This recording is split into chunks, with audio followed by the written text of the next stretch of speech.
최근 원달러율이 1,480원을 넘나들면서 외국인이 또 매도를 했잖아요. 네. 근데 제가 그때 봤던 거는 이거는 진짜 매도가 아닌 것 같다라는 생각을 했거든요. 왜냐면은 여러분들 한번 선물 매매를 보시는 것도 중요해요. 왜냐면은 단기 흐름에 있어서는 선물에서 좀 움직임이 좀 뚜렷하거든요. 네. 외국인이 12월 달 들어서 매도했던 상황이 있었음에도 불구하고 선물에서는 안 팔았습니다. 매도가 거의 없었어요. 네, 오늘 선물 시장 한번 보세요. 얼마나 샀는지 1.5개 샀거든요. 네. 뭔가 변화의 조짐을 외국인도 체감하고 있다. 제가 보는 2차 전지는 추세적인 흐름들이 바뀐 건 아니라고 생각하고 있어요. 근데 워낙 많이 빠진 데 따른 되돌림이 좀 세게 나올 수 있다고 보고 있는데 지금 레벨에서 절반 정도만 되돌려도 여튼 한 40%, 46% 상승 여력이 남아있고 최근 여러 가지 안 좋은 소식들이 들리고 있지만 그동안에 누적됐던 악재들이 좀 소화되는 과정이라고 생각하고 있고 제가 긍정적으로 보는 포인트는 첫 번째로는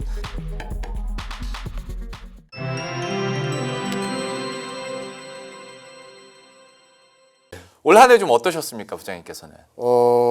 정말 예상 외의 흐름들이 계속 반복됐다라고 생각하고 있어요. 일단은 여러 가지 정치적 불확실성도 있었고, 예. 그리고 4월 달에는 저희가 생각했던 것보다 너무 빠른 시점에 상호 관세를 갑작스럽게 발표했고, 그리고 그 관세의 근거를 찾는데도 당황스러웠고, 그런 과정에서 코스피가 2280까지 떨어지면서 이번 장도 쉽지 않겠다라고 생각했는데 거기를 저점으로 저희도 3천 중반 후반대까지 갈 수 있다라고 생각을 했지만 4천을 넘는 흐름을 보여줬죠.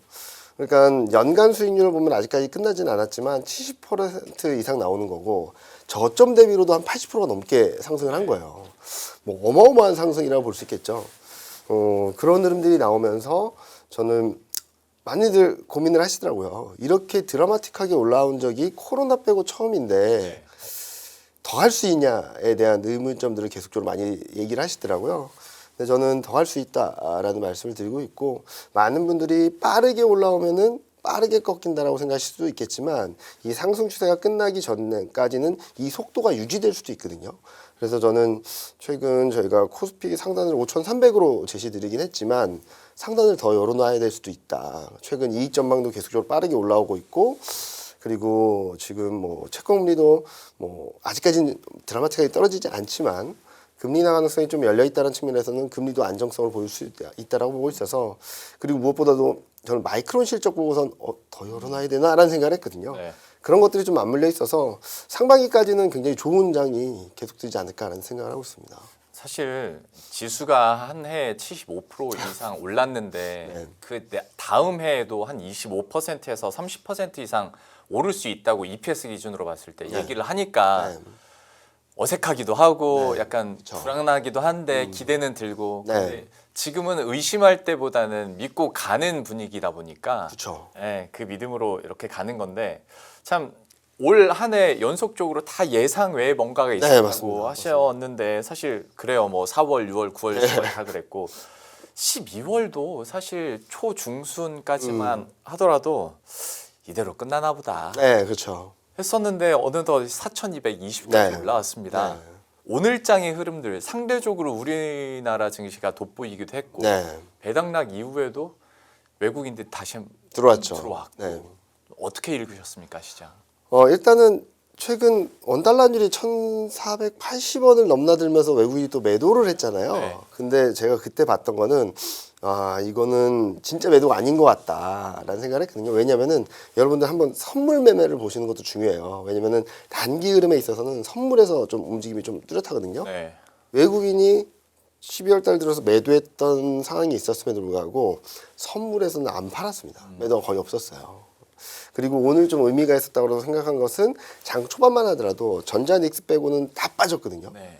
봤더니 상승 종목 수가 200개가 안 되더라고요.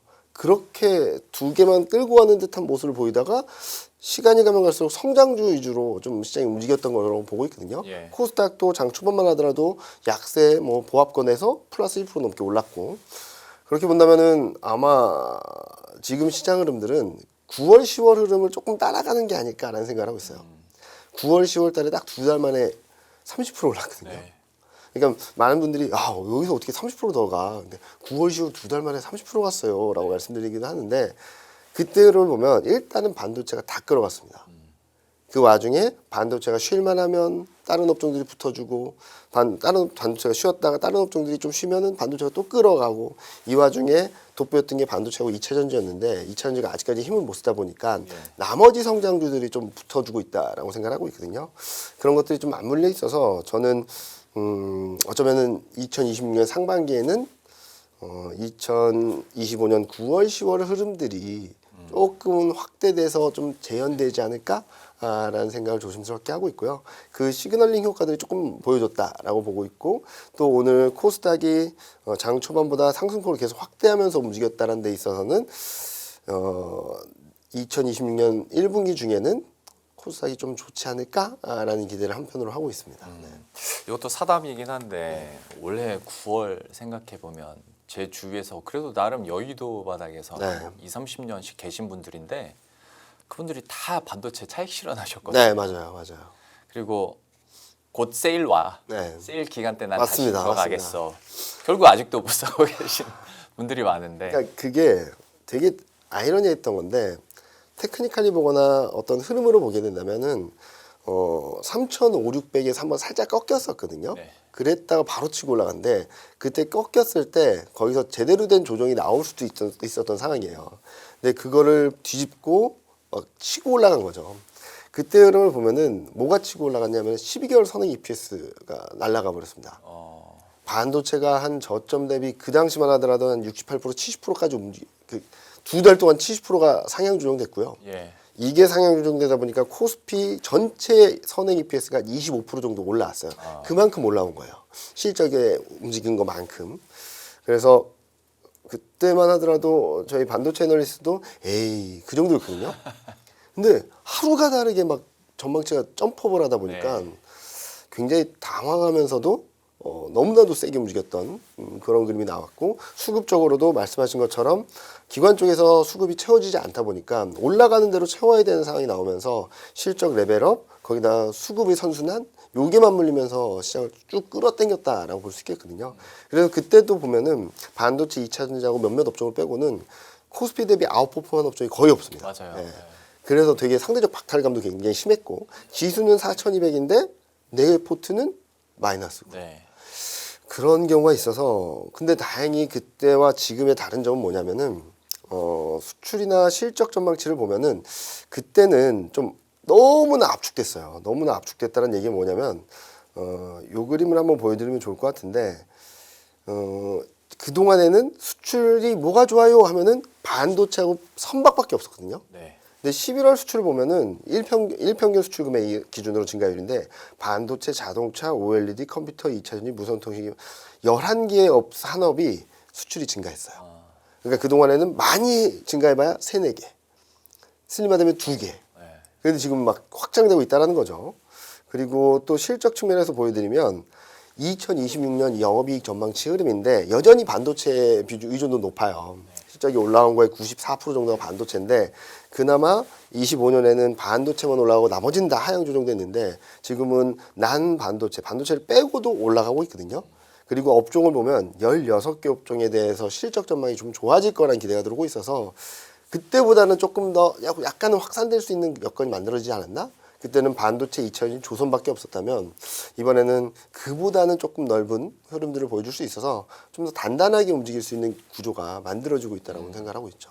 그러니까 그때 뭐 3분기 초 저도 그 보여주셨던 자료 중에 하나 기억에 남는 게 반도체 때문에 다른 자료가 왜곡돼서 보이는. 네. 다른 데도 조금 오르긴 올랐는데 아예 그냥 0처럼 보이고 반도체만 튀어있다 보니까 여기에 따라서 상대적인 박탈감들도 참 많았었는데 지금 뭔가 단단해지고 있다고 얘기를 해주셨고 여기에 대해서도 기대를 해볼 텐데 그러면 그 단단함이 중소형주와 코스닥 쪽으로 갈 것이냐 잠깐 앞에서 마지막에 힌트는 주셨는데 그러면 그리고 시기가 시기인 만큼 또 중소형주나 코스닥에 대한 관심이 높아질 수밖에 없거든요. 여기에 대한 추가 상승 가능성에 대해서 아니면 상대적으로 더 오를 가능성에 대해서는 좀 어떻게 보십니까? 저는 1분기에는 상대적으로 더 오를 수 있다고 생각하고 있어요.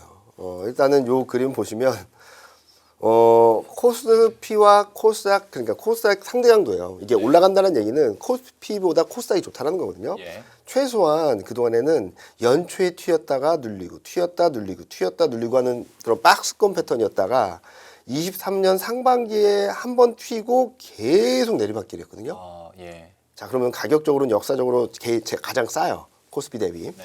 근데 문제는 뭐냐면 밸류에이션이 안 싸요. 그 이유는 요 다음 페이지 보신 것처럼 회색은 코스피 선행 EPS인데 코스피 선행 EPS는 245선에서 385, 최근 업데이트하면 400까지 와 있거든요. 네. 근데 코스닥은 그냥 멈춰 있어요. 네. 그러니까 코스닥 선행 PR은 23년 이후 20배에서 15배에서 20배 수준을 벗어나지 못했거든요. 네. 근데 코스피는 23년보다 훨씬 더 낮아져 있죠. 최근 보면 10배 초반이고. 자, 그러면 가격은 싼데 선뜻 못 나갔던 이유는 밸류가 아직까지 부담스럽다라고 할 수 있는 여건이라고 보는데 다행히 23년에는 코스피보다 코스닥 이익 증가율이 마이너스 폭이 더 컸고 네. 24년은 마이너스 폭이 좀 줄었고 25년, 26년, 27년까지는 코스닥이 조금 이익 모멘텀이 좀 더 우호적이거든요. 그렇게 보면은 지금보다 더 밸류에이션이 더 벌어지긴 어렵다라고 생각하는 거죠.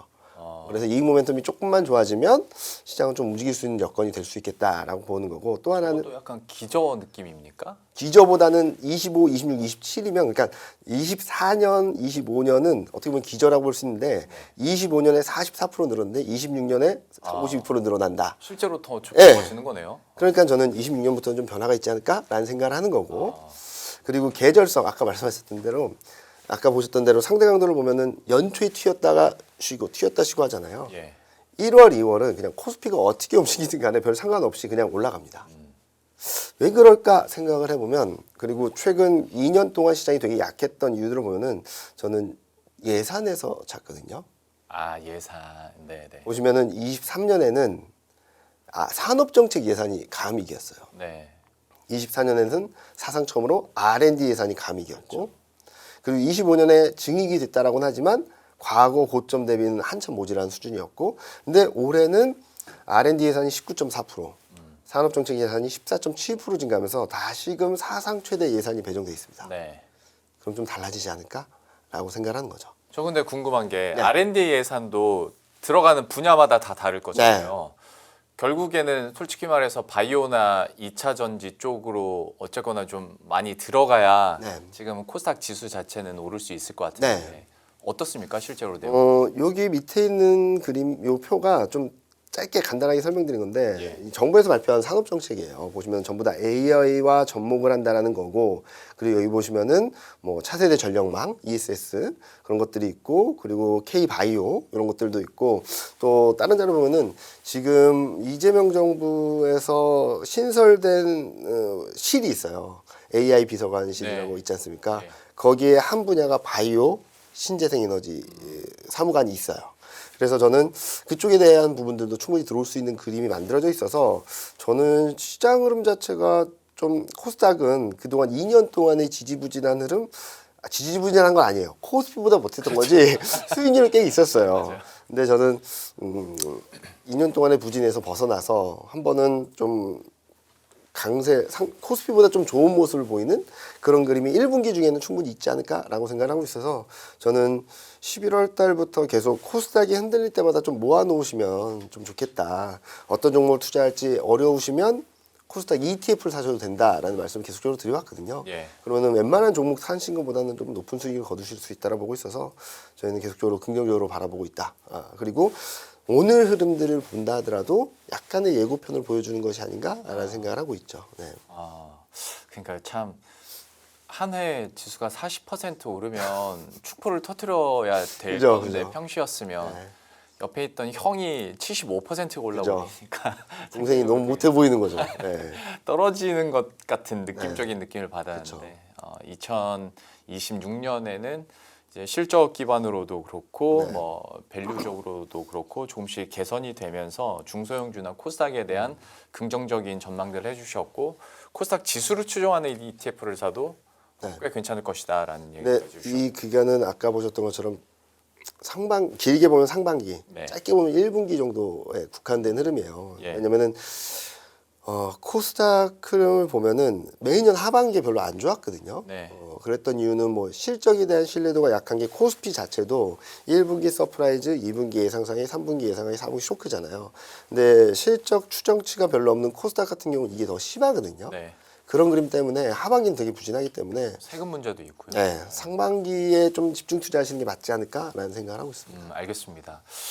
중소형주나 코스닥에 대해서는 상반기에 긍정적인 또 얘기를 해주셨으니까 여기에 대한 모멘텀들 사실 계절적인 움직임이라는 것도 무시할 수 없으니까요. 네. 여기에 따른 수급 측면도 한번 면밀히 잘 보시길 바라겠고요. 섹터 쪽으로 좀 조금 더 세분화하자면 그러면 내년도에 좀 긍정적으로 볼 수 있는 섹터는 어디가 있을지 거의 이게 답이 고정 답처럼 나오긴 합니다만은 그래도 여쭤봅니다. 좀 어떻게 보십니까? 일단은 9월, 10월 재편 네. 예고편이었다라고 생각했던 것처럼 반도체 2차 전지는 계속적으로 들고 와야 된다고 생각합니다. 네. 최근 2차 전지에 대한 여러 가지 노이즈들이 계속적으로 들어오고 있는데 저점 대비 80% 상승한 이후 좀 조정을 받는 과정이지 여기서 부러지거나 추세적인 하락을 가는 그림은 아니다라고 생각하고 있거든요. 왜 저는 아시다시피 별로 안 좋았던 애들 중에서 좋아질 것들을 많이 찾고는 네, 있어요. 네. 근데 반도체가 2차 전지 왜 계속 얘기하냐? 이 그림 한번 보시면 영업이익 기준으로 25년 대비 26년 영업이익 개선 기여도가 높은 게 1위 반도체, 2위 2차 전지입니다. 그리고 순이익으로 본다 하더라도 1위 반도체, 2위 2차 전지고 그리고 26년에 기여도가 더 높아지는 것도 얘네 둘이고 네. 그래서 25년, 26년 영업이익, 순이익 요 두 가지를 합쳐서 봤을 때 반도체 2차 전지 자동차가 계속적으로 좀 좋게 나오고 있어요. 예. 그래서 반도체 2차 전지는 계속 들고 가야 되고 자동차는 저평가 매력과 함께 좀 실적이 조금 더 올라오는 그림들이 나올 수 있다라고 말씀드리고 있고요. 뭐 반도체는 워낙 다들 좋은 거 다 말씀하셔서 뭐 그렇긴 한데 제가 보는 2차 전지는 지금 추세적인 흐름들이 바뀐 건 아니라고 생각하고 있어요. 근데 워낙 많이 빠진 데 따른 되돌림이 좀 세게 나올 수 있다고 보고 있는데 일단 조선 같은 경우도 뭐 어마어마한 대세 상승 이후 폭락이 있었죠. 그리고 첫 번째 되돌림이 한 하락폭의 73% 정도 되돌렸고요. 예. 화장품 같은 경우도 하락폭이 한 56% 정도 되돌렸거든요. 근데 지금 2차 전지는 하락폭의 34.6%, 35% 정도 되돌렸다가 조정받고 있는데 지금 레벨에서 절반 정도만 되돌려도 여튼 한 40%, 46% 상승 여력이 남아 있고 한 61.8% 되돌린다 하면은 한 65%, 66% 정도 되돌림이 남아 있어서 저는 그 정도 상승 여력이 있다라고 보고 있고요. 그리고 최근 여러 가지 안 좋은 소식들이 들리고 있지만 일단 그런 것들은 그동안에 누적됐던 악재들이 좀 소화되는 과정이라고 생각하고 있고 제가 긍정적으로 보는 포인트는 첫 번째로는 중국, 유럽 그리고 미국 경기가 조금 살아나면 네. 전기차 수요에 대한 불안감은 좀 진정될 수 있다라고 생각하고 있고 두 번째로는 최근 리튬 가격이 계속 오르고 있거든요. 네. 그거는 중국이 감산 흐름이고 세 번째로는 아까 뭐 정책들이나 그런 데서 보셨듯이 ESS 그게 11월 수출 본다 하더라도 ESS 수출이 20% 넘게 증가를 하고 있거든요. 실질적으로 보여지는 그림들이 있어서 요 세 가지 동력이 캐즘이라는 그런 큰 흐름들을 바꿔놓지 못하겠지만 일단 그동안 여러 악재들과 밸류에이션 부담 때문에 좀 내려왔던 부분들을 되돌리는 힘은 충분히 줄 수 있겠다라는 생각을 하고 있고 선행 PBR 기준으로 지금 다시 1.5배 밑으로 내려왔거든요. 2차 전지 업종 네. 자체가 그렇게 본다면은 충분히 업사이드는 좀 있지 않을까라는 정도로 말씀드리고 있습니다. 자료나 말씀하신 뉘앙스 자체 그냥 제가 그렇게 느낀 건데 2차 전지에 대해서 그렇게 길게 보진 않으시는 것 같네요. 네, 길게 보진 짧게. 않죠. 내년 상반기까지는 열려 있다라고 생각하는 거고 저희도 내년 흐름 보면은 일단은 상반기까지 되게 좋은 그림이니까 좀 세게 가자라는 그림에서 말씀을 드리는 거고 또 하나 제가 원래 제가 그랬듯이 안 좋았던 애들 중에 뭐가 좋을까 보면은 인텔하고 제약바이오 같아요. 성장주가 튀었다라고는 하지만 여기 보시는 것처럼 반도체, 2차 전지, 화학, 조선 빼고 아웃퍼한 게 없거든요. 대표적인 성장주인 제약바이오와 인터넷은 계속적으로 부진했는데 자 그러면은 왜 부진했을까 생각해보면 실적 인터넷 계속 올라갑니다. 네. 밸류에이션 인터넷 PBR이 1.5배가 안 돼요. 그리고 역사적으로도 저평가되어 있는 수준이고 제약바이오도 1분기는 좀 주춤하지만 올라오는 그림이고 역사적으로 PBR, PER 전부 다 역사적으로 저점권이거든요. 근데 왜 못 올라왔냐면은 요 그림 보시는 것처럼 요 빨간색, 파란색이 인터넷하고 제약바이오 상대 강도예요. 예. 올라간다라는 거는 코스피 대비 셌다. 네. 내려간다라는 건 코스피보다 약했다. 그런데 여기 보시면 국내 국채 금리랑 굉장히 상관관계가 높습니다. 보시면 채권금리 하락, 상승, 반등, 하락, 하락, 상승, 반등, 하락. 뭐 계속 이 패턴이에요. 예. 근데 올해 작년 하반기부터 좀 움직임직했거든요. 왜냐면 채권금리가 쭉 떨어졌으니까. 그러다가 이 움직임직했던 흐름을 뒤집어 버렸던 게 채권금리가 튀는 그림이 나왔었던 맞아요. 거죠. 네. 근데 아까 보셨던 것처럼 실적도 그렇고 실적도 여전히 탄탄하고 밸류에이션도 저평가돼 있다고 본다면 이 채권금리만 좀 안정되면 좀 상대적 강도가 좀 턴어라운드 할 수 있어서 저희는 반도체, 반도체 2차전지 자동차 이건 실적 측면에서 접근한 거고 인터넷하고 제약바이오는 좀 채권금리가 튀었던 데 따른 되돌림이 나오게 된다면 좀 업사이드를 볼 수 있지 않을까라는 생각을 하고 있어서 저희는 핵심 업종으로는 반도체, 2차전지, 자동차, 인터넷, 제약바이오 그러니까 수출주하고 성장주가 좀 어우러져서 좀 움직일 수 있는 여건이 만들어지지 않을까 생각을 하고 있습니다. 예. 굳이 의미 부여를 해보자면 내년도 이렇게 전망하시는 것과 오늘 시장의 흐름과 어느 정도 일맥상통하는 게 좀 있는 것 같습니다. 그리고 한번 잘 보시면은 1월 달에 강했던 애들이 최소한 상반기는 다 끌어갑니다. 그 자료도 예전에 네, 보여주신 것 같은데. 그래서 지금부터 1월 달, 1월 초중반까지 어떤 업종들이 움직이는지 보면은 내년 상반기 작년에도 1월 달에 강했던 게 금융, 지주 이런 애들이었거든요. 네, 네. 그런 것들 한번 보시면 예고편 같이 그러니까 시장은 뭐 역사는 반복된다는 말도 있던 것처럼 계속적으로 뭔가 시그널링 효과를 주거든요. 예. 그래서 저는 좀 길게 보면 9월, 10월 흐름이 좀 시그널링 효과를 줬고 세부 업종은 오늘 흐름 그리고 1월 달에 나타나는 흐름들이 아마 내년 상반기까지는 좀 더 의미 있는 힌트가 되지 않을까 생각을 하고 있습니다. 알겠습니다. 내년도 상반기까지의 투자 전략까지 이렇게 세세하게 얘기를 해주셨고 마무리를 지으려고 했는데 그 3부에서도 제가 질문은 할 거지만 부장님께도 여쭤보겠습니다. 네. 환율인데요. 네. 이제 1,480원대 계속 놀다가 이제 1,430원대로 좀 이렇게 네. 뭐 안정이라면 안정이 됐는데 어느 레인지가 진짜입니까? 이거 어떻게 우리가 판단을 해야 되는 건지. 제가 여기저기서 많이 말씀드렸던 거는 1480은 오버슈팅이다. 이거는 좀 말이 안 되는 숫자다. 펀더멘탈로 설명이 안 된다. 그러면은 왜 여기에 머물러 있냐? 첫 번째 200억 달러 매년 빠져나간다. 그리고 해외 투자 너무 많다. 세 번째는 유동성 모멘텀이 한국이 강했다라는 거예요. 근데 이 세 가지 이유로 원달러율이 1,500원, 1,600원, 1,700원을 가려면 이게 더 세져야 된다는 얘기죠. 펀더멘탈로 설명이 안 되니까. 네. 근데 첫 번째 200억 달러 매년 빠져나간다. 그거는 맥스입니다. 200억 달러 이상으로 못 가요. 네. 오히려 더 낮아지면 낮아질 수 있겠죠. 그러면 여기 1,470원, 80원은 고점이다.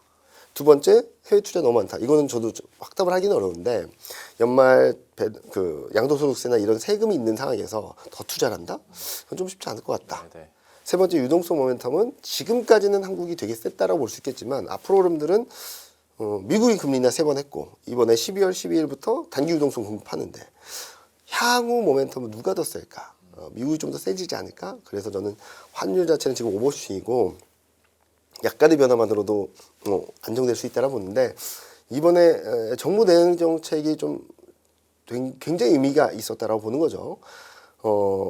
하루 이틀 사이에 뭐 동시다발적으로 모든 걸 쏟아붓는 듯한 정책을 내놨고 그러니까 찔끔찔끔 내놓은 게 아니라 가만히 있다가 일시적으로 내놨고 그게 세제를 건드렸고 그리고 그게 세제를 건드린 게 단순하게 뭐 세금 혜택 준다는 게 아니라 해외 투자자들이 국내로 들어올 수 있는 여건을 만들어준다든지 그리고 기업들이 어느 정도 환내에 있어서도 좀 어느 정도 움직일 수 있는 여지를 만들어준다든지 그리고 연금 측면에서도 그런 것들을 좀 4개의 기관이 같이 한다든지 이런 것들을 동시다발적으로 내놔서 저는 의미 있는 시그널로 보고 있고요. 그동안 말씀드렸듯이 원달러율이 1,480원에 며칠 만에 1,430원 내려왔다는 거는 그만큼 이 구간이 오버슈팅이었다라고 보는 거죠. 예. 그래서 저는 반등은 있겠죠. 1,400원 초반까지 내려갔다 1,440, 50원까지 반등을 할 수는 있겠지만 저희가 보는 그림은 내년 상반기까지 달러 인덱스가 92포인트까지 내려갈 수 있다고 보고 있거든요.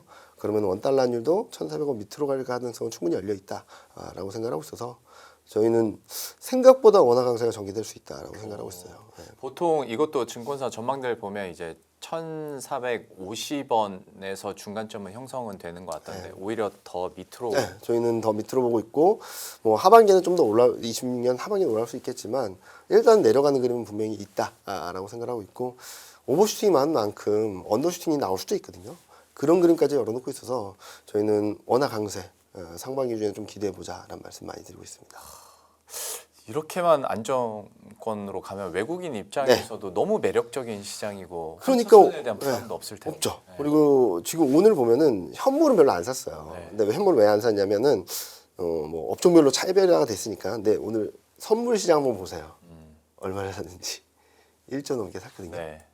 뭔가 변화의 조짐을 외국인도 체감하고 있다.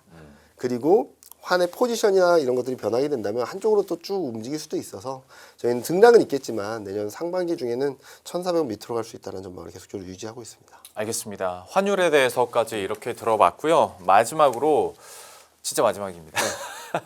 아니 올 한 해 희한하게 저희가 유도한 건 아닌데 참 시장이 급락하거나 힘들 때 부장님을 모셔서 매번 분위기도 안 좋을 때 저희가 SOS를 했는데 그나마 올해 마지막 출연은 그래도 코스피 2% 모시게 돼서 제 마음의 짐이 약간 줄어들긴 했습니다만 참 버라이어티한 한 해였지 않았을까 싶습니다. 부장님께도 워낙 예상대로 안 가는 것도 있었고 오히려 저는 근데 어떤 통화 정책의 속도나 방향성에 대해서는 가장 또 정확하게 예측을 해주셨다고 생각을 하는 사람인데 올 한 해에 대한 소회나 우리 또 개인 투자자분들한테 내년도 어떤 증시 투자 전략에 있어서 좀 재현이자 뭐 소감 얘기를 해주신다면요. 일단은 가장 요즘 세미나 다니면서 가장 많이 물어보신 거는 전부 다 좋게 본다. 모든 사람이 내년 상승이라고 한다. 네. 그럼 하락할 가능성이 높아진 거 아니냐. 한쪽으로 너무 쏠려 있다. 예. 그래서 제가 많이 말씀드린 건 작년에도 좀 비슷했던 것 같다. 근데 역발상 투자라는 게 모두 상승한다고 할 때 하락 베팅하는 거나 모두 하락할 때 상승 베팅하는 것만 있는 게 아니라 어떤 한 지점으로 몰려있는 지수대 전망이 몰려있는 것들을 넘어서는 그림이 나오는 것도 역발상일 수 있다. 아하. 올해처럼. 그러네요. 어느 누구도 저도 26년 상반기까지 대세 상승입니다라고 말했던 저도 4천을 오래 볼 줄은 몰랐어요. 네. 그런 그림이 내년에도 나타날 수 있다. 아. 좀 저는 말씀드리고 싶은 거는 여러 걱정거리도 많고 우려할 부분도 많죠. 그렇지만 실적이 올라가는 한 그리고 금리 인하 사이클이 지속되는 한 시장의 상승 추세는 계속적으로 이루어질 수 있다고 보고 있거든요. 그리고 특히 이익 전망이 얼만큼 올라가냐에 따라서 상단을 확 열려버릴 수도 있어요. 그렇기 때문에 내년 상반기까지 대응하신 데 있어서는 변동성이 있다면은 매수하는 기회고 좀 상단은 좀 열어놓고 대응하자. 저희가 5,300포인트를 제시드리긴 했지만 그보다 더 높은 수준에서 고점이 형성될 수 있으니까 좀 여기까지 왔으면 많이 온 거 아니야? 라는 것보다도 꺾이는 시그널이 어느 정도 가셔되기 전까지는 조금 끌고 가셔도 홀딩하셔도 올해도 홀딩하신 분들이 제일 승자거든요. 맞아요. 9월, 10월 달에 팔았던 것처럼 좀 그런 것보다는 잘 사셔서 모아놓으셨다가 내년 5천 이상 갔을 때 좀 여유를 갖고 매도를 하셔도 충분히 수익을 날 수 있을 거고 더 많은 수익을 거두시지 않을까라는 기대를 하고 있습니다. 알겠습니다. 내년도 전략에 대한 전반적인 그 조언까지 이렇게 들어봤고 부장님께서도 올 한 해 고생 많으셨고요. 수고하셨습니다. 내년에도 저희가 급할 때마다 SOS 할 때 언제든지요. 전화 안 받지 마시고 아유, 자주 받습니다. 잘 받습니다. 내년에 또 뵙도록 하겠습니다. 대신증권 FICC 리서치부 이경민 부장과 함께했습니다. 오늘 말씀 고맙습니다. 감사합니다. 금융투자로 돈 벌기 쉽지 않으시죠? 그런데 불가능한 것도 아니죠. 글로벌 IB 트레이더의 눈으로 본 더 넓은 금융의 세계, 그들의 투자의 기술 정말 궁금하지 않으십니까? 여러분들을 응원합니다.